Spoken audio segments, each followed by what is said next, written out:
Hello, America, and welcome back to Blog Talk with Rajheem.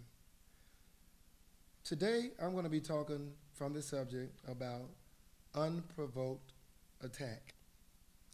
Where am I getting with this?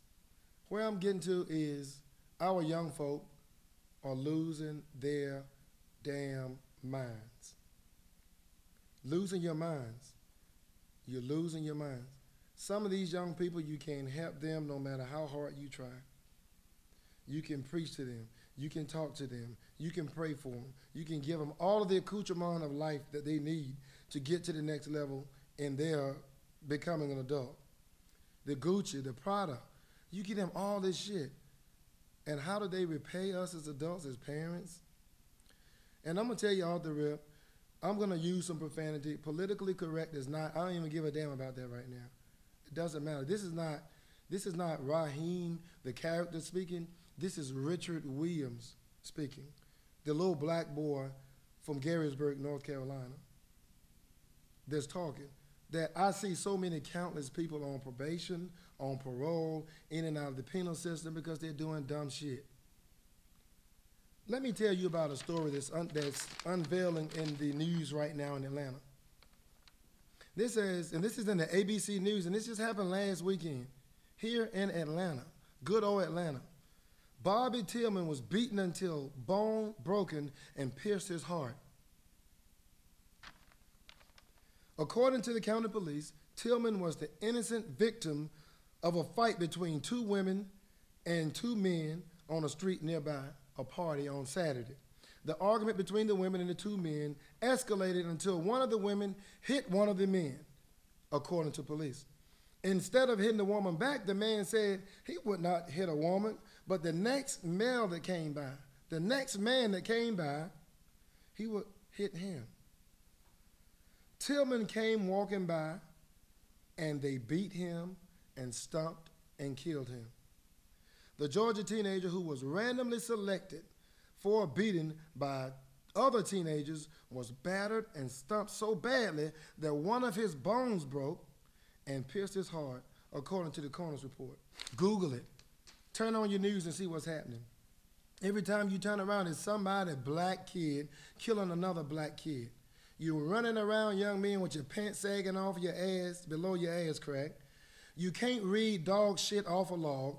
You can't make a subject and verb agreement. You don't know the difference between a noun, a verb, a predicate. Come on, it's time for you guys to wake up. You're ignorant as hell. To be doing this stuff, it's time to cut that shit out. What are you proving? How often, come on, when was the last time you turned on the news and saw somebody black driving into a white neighborhood doing a drive-by?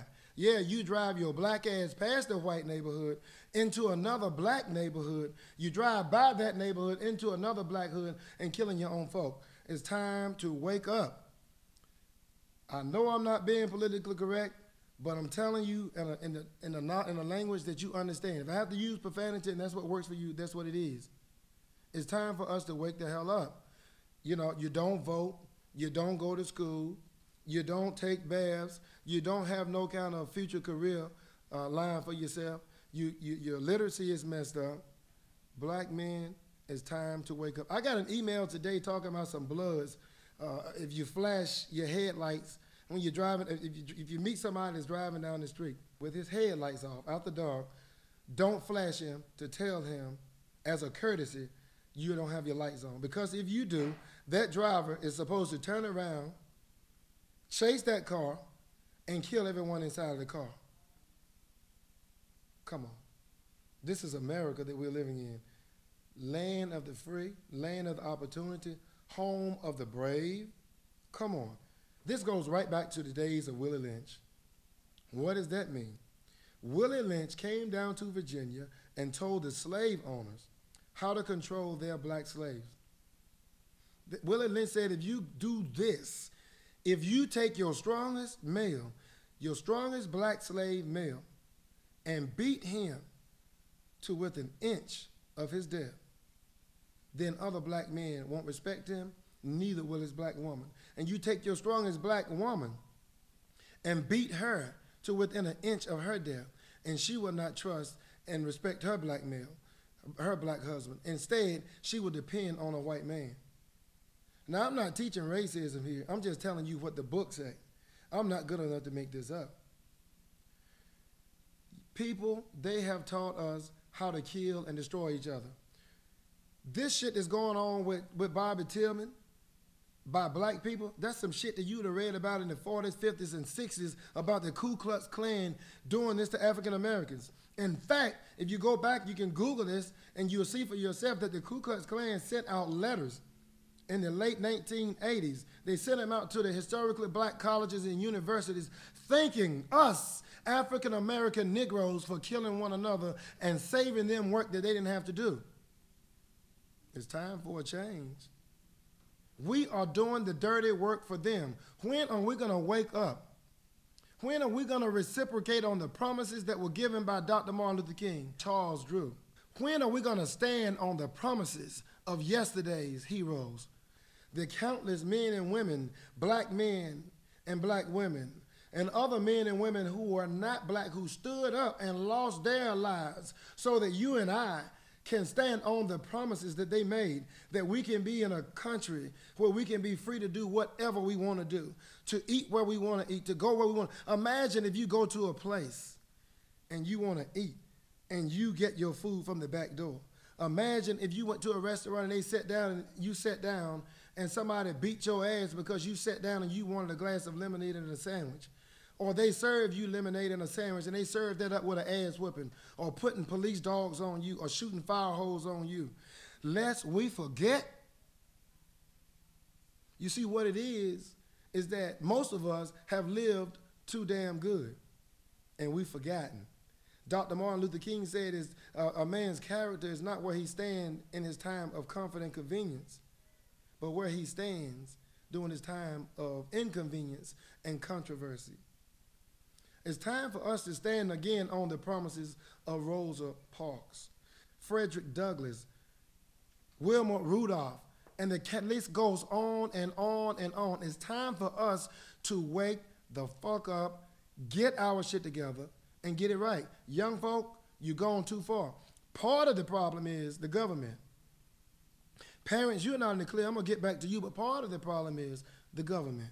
The government needs to create legislature that when these young folk do these heinous crimes, your ass wind up in prison for a long time. I'm talking about going in as a teenager and coming out as an old gray-headed man, walking on a walking cane. You don't deserve to be on the street.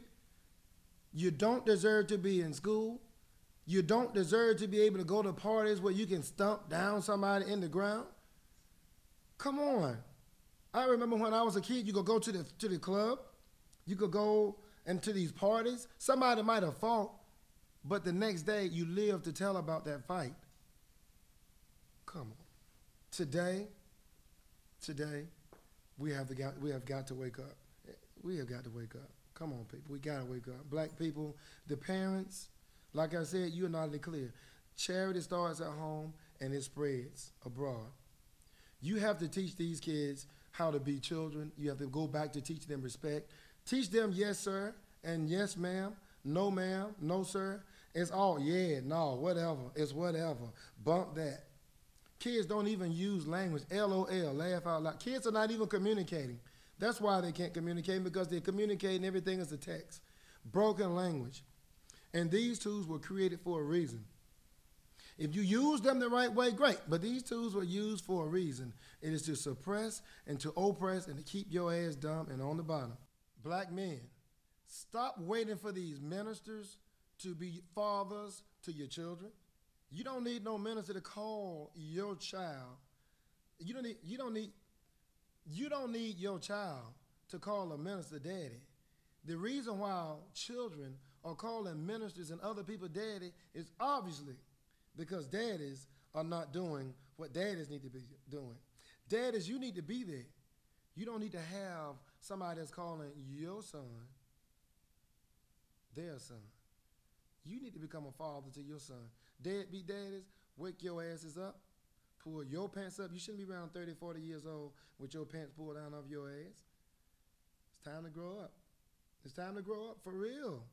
You know, you 30 or 40 years old, how much time you think you got left? Look at it this way. If you're already 40 years old, the book gives the average black man about 60 to 65 years left. That means you've already lived almost 3/4 of your life. What are you going to do with your 25 years? You think you got some time just because you got good health? What if tomorrow you wake up and you have a heart attack? Or what if tomorrow you don't wake up? What are you going to leave for your family?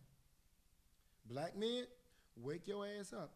Black women, stop shaking your ass in the club. Go somewhere and get you a job and get some knowledge between your ears. Start being mothers to your daughters and sons. Stop trying to wear the same stuff that your girls wear. Sit your old ass down someplace and get it together. It's time for you to settle down and get it together. It's time for you to be a role model for your children. Women and men, do what you need to do. And the word of God says that if you raise up a child the way he's supposed to be, when he becomes an old age, he will not depart with it. Now, I'm not good enough to make that up. That's in the Bible. So raise your kids up the right way, and 9 times out of 10, you'll get some mileage out of them, and you'll be proud of them. But if you continue being friends and letting them do everything, and you're afraid to say no to them, and you letting those children get to have their way, guess what? One day you're going to tell them no, and you might become a victim of their fierce, angry fist. So you tell them, you raise them, you keep them in line. Don't wait for the government to raise them. Don't wait for that yellow school bus to come and pick them up. So you say, I'll be so glad when that school bus comes so you can go and raise my kids. No. Stop talking about you be glad when the school bus comes. That means you're trying to pawn your problem off on somebody else. Raise them the right way so they'll stop wreaking all that havoc in school and so the teachers can teach. Part of the problem is that the teachers can't teach because they're spending too much damn time on discipline shit. You know what? You got the point. Mothers and fathers, stop trying to be friends with your kids and go back to being parents. Whoop these kids' ass. Take care of these kids as parents, but stop being their friends. It's okay to have a great relationship of communication with your children, but stop trying to be their friends. Kids, just try. Just try. Do the best you can, but just try. Please, I beg of you, try. Because if you don't, I'm going to be one of these people that's going to be rallying for your ass to wind up in a place that you didn't plan to be for a long time. To the family of Bobby Tillman, I want to give my sincere condolences, my love. Contact me, send an email to contact me, send me an email at realtalkwithrahim@gmail.com. Thank you.